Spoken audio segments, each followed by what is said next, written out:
Hello everyone, I'm here with my wife Natalie the realtor. Let's talk about real estate. What got you into real estate? Let's start there. So I first came into real estate because my uncle told me to get into it. And I have actually a funny story about that. I took my real estate classes at Mount Sac with my brother Josh. That's right. And we had a semester of all the courses. I scheduled my test. So this was back in, 2015. Sounds close. Shoot, when did I get licensed? Like 2 years ago. So yeah, you yeah, a long time. Basically, there was like a 7-year gap from when I took my classes, Mm-hmm. and then the market was doing all sorts of stuff in between, and then I remember you were taking those like refresher courses. Those are actually really informative. I like listening to those. Yeah, I had to. I was doing my business school program, and so that was kind of a fun fact because everyone's like, oh, a lot of people got into real estate after all those Selling Sunset shows and all that, which a lot of people have come in. A lot of people have also left real estate. But yeah, that was something that was interesting. So let me ask you this. You know how some people think they can get into any profession, like, oh, I taught my kids something so I could be a teacher, or I put a Band-Aid on, I could be a nurse. So was it something about your experience as a buyer or seller of a home that made you say, I want to be a real estate agent? That's a good question. Yes, that's a fun story too. Okay. Every time you and I, because that's my husband, every time you and I would walk into homes, and I would just walk in there and look at a home, whether it was new construction or an old construction, because we looked at many homes. Model homes. We've looked at many model homes. We looked at many homes. People would always ask me, "Are you a realtor?" When you weren't. Are you a realtor? When I would just walk in and just like look at the home, they'd say, "Are you a realtor?" And I would always say no. And I was like, no, like no, I'm not. Like I guess I kind of wanted to be a realtor. It must have been the blazers you always wear. I don't know what it was. Okay, I think it might be because, where do I even start with this? Like my dad and I would go to Home Depot since I was a kid. Like my dad would take me to Home Depot and I would like always be around lumber and like projects around the house. We would be doing projects in the backyard. My brother and I would be shoveling stuff and bringing rocks so we've always been involved in like house stuff, electrical, this, whatever. And so I think because I always was around it, I really liked it. You know, I already told you how I liked the houses and I liked looking at architecture. So I think because of the experience I had being around homes, like I understood, and I don't know everything, but my dad did. So I learned a lot from him. I would go into homes, I'd be like, you know, opening the cabinet and just checking the quality of the wood, you know, checking the quality of the floors and all that stuff. Is this from IKEA? Yeah. Yeah. So I think you get to know quality when you've been around it. And I think because my dad and my uncle were around it. And IKEA's not that bad. Sorry, IKEA. We like what IKEA. What about buying and selling homes? Obviously, as a real estate agent, you get a percentage, you make money. Is there anything besides the money? Like, what's the heart in it? What do you do it for? I mean, I don't know if a lot of people know this, but sometimes you're working with buyers and what you're looking for is not available yet. So sometimes you're working and you're not getting paid at all as a realtor. So I think that's a misconception. You really do put in the hours. You're working for free basically until you get the transaction to go through. That's true. And until your client finds the house that they really like. And ultimately, Could be months, yeah. Ultimately, you know, when you're working with buyers, it can take a while, right? So the money aside, right? The check aside, I think because I like houses, I love what I do because I like material and I like seeing people's faces get excited when they get to take their kid to, you know, the brand new pool they have in the backyard and, you know, things like that. Like, I think truly that's why I'm doing what I'm doing. Yeah. I don't think I'd be doing it. I enjoy it. I like it. I know it. So I feel like if I didn't have those things, I probably would not want to do it. You know, You like architecture. It's a type of art. Yeah. You're very artistic. So a lot of people could hire or do hire just someone they know, like a family friend or an uncle that's a realtor or something like that. We did that.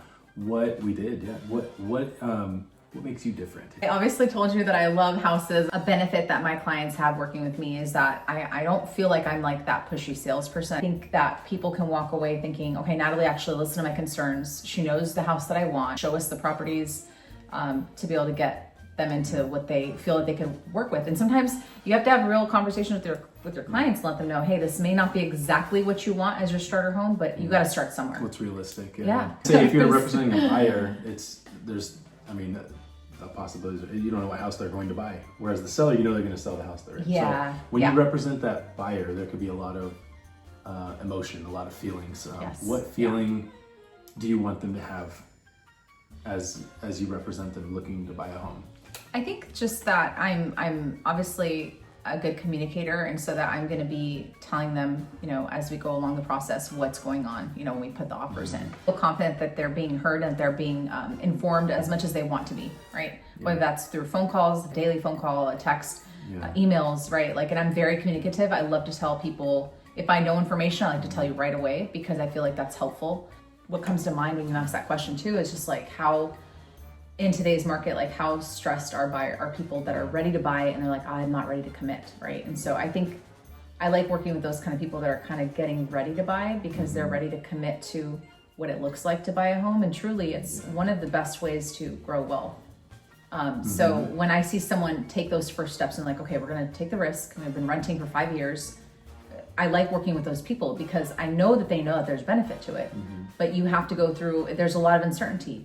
There's a lot of confusion. There's maybe some anger that people experience because if they put an offer on the house they couldn't get. With buyers, you go through a series of emotions with them. And I think my benefit is I'm honest with you about the entire process. The uncertainty, anger, stress are the things you're trying to avoid, and to avoid that, you want them to feel confident.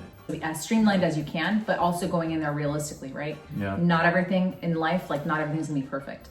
And so I think when you have that thought that everything's just gonna work exactly how it needs to, like sometimes you need to step back and say, okay, hold on, let's just figure out what happened, and how you move forward.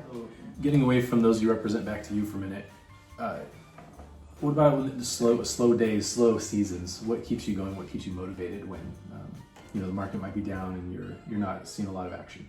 Yeah, that certainly happens. I think what keeps me motivated is, again, that goes back to like I love what I do, and I love material. Like I really do. I love flooring. Like I just picked out carpet recently, and I'm like looking at them, and I like quality. So I think what keeps me going is just personal like for what I do, as well as staying informed. There's so many things changing with our new administration right now, with our associations, with our brokerages. Like there's always information that's being put out there. And so I have to be reading, I have to read it. And then I have to say, okay, what's important? Or what would I like to hear if I'm, depending on who my client is, like if I'm a seller, what do I need to know? Right.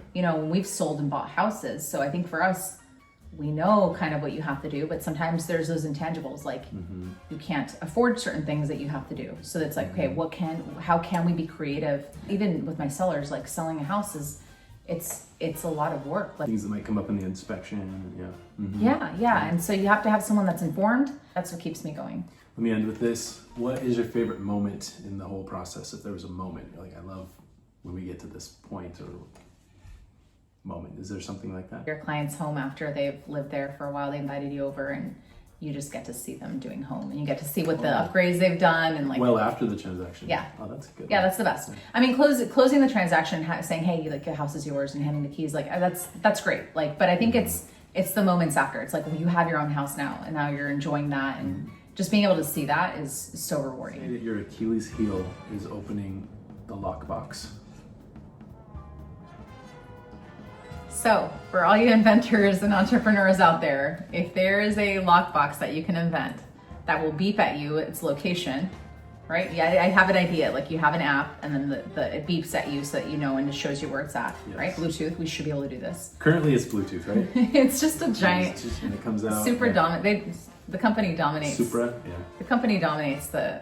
Yeah, we need more Obviously, competition. I'm just messing with you. She can open the Supra. It's a running joke. It's funny when she struggles. It's a running joke that these super boxes sometimes get jammed, and sometimes have you ever can't. got it jammed in front of a client? I think, to be honest, if I'm going to be honest, do you know what you're doing? No, if I'm going to be honest, these things they gave me a very hard time at the beginning. The box. The box gave me a hard time. I wasn't doing it right. Like apparently, you just push it. We'll have to do another video on maybe how to open a Supra. Maybe. All right. Thank you. No, thank you, Natalie. And you know what? If I'm looking for a good realtor, I'll put you on my list. I appreciate that. Okay, cool. Rapid fire questions, ready, go. Natalie, you're at an open house. It's super slow. You're there for 4 hours, no one's there. What are the top 5 things you can do while you're there? Journal. Catch up on emails. Look at houses for clients. Lunges. Did you say lunges? Lunges.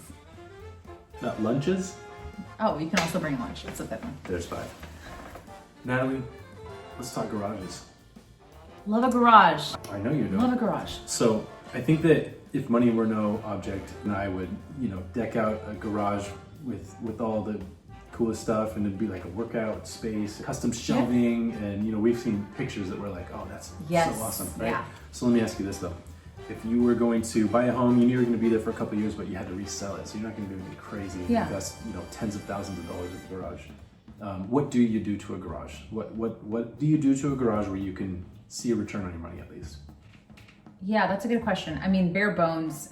I love the epoxy flooring because then you automatically have concrete that turns into like a usable space, right? So that's the first thing I do actually.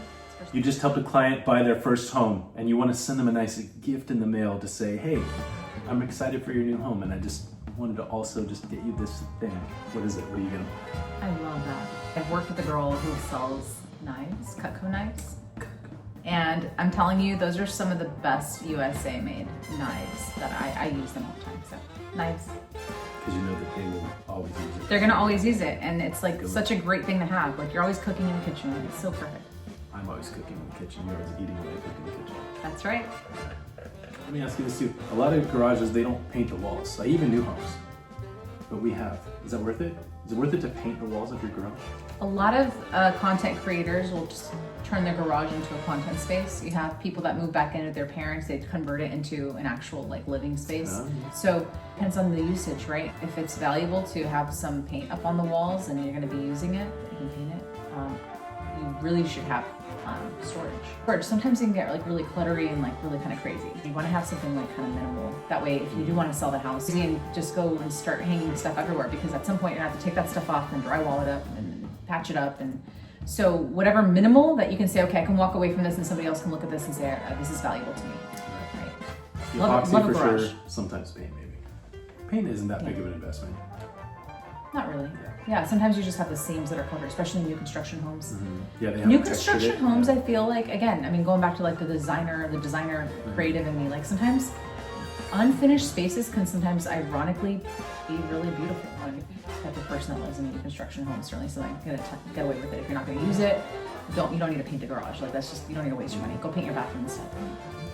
Natalie, let's say it's your home, you have plenty of rooms in the home. Do you convert the room next to your master bedroom into a giant closet for your own personal use, or is that a no-no?